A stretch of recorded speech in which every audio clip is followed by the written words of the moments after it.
Басылыш. 8-нче бүлек.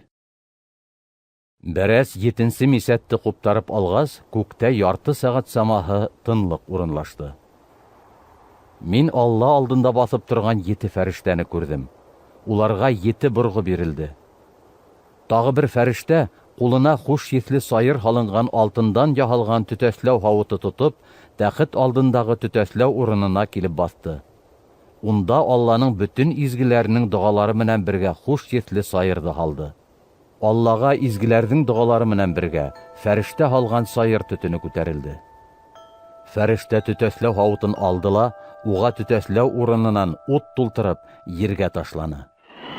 Шул вакыт күк күкрәне, гөрһелдәгән тавыштар ишетелде, яшен яшнәне, йер тетрәне.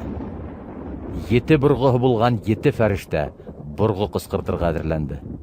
Беренче фәрештә боргыһын кыскыртты. Кан катыш боз һәм ут хасил булды, һәм улар ергә ыргытылды. Ердең өстән бер, агастарның өстән бер өлеше һәм барлык яшел үлән янып бетте. Икенче фәрештә боргы кыскыртты. Ялкынланып торган зур тауга охшаган нәмә диңгезгә ыргытылды. Диңгездең өстән бер өлеше канга әверелде, һәм диңгездә яшәүче ян ияләренең өстән бер өлеше һәлак булды. Шулай ук караптарның да өстән бер өлеше кырылды. Өченче фәрештә боргы кыскыртты.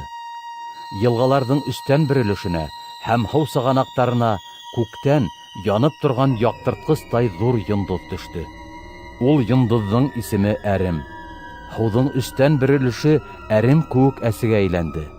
Һау әсе булганлыктан күптәр үлде. 4-нче фәрештә боргы кыскыртты.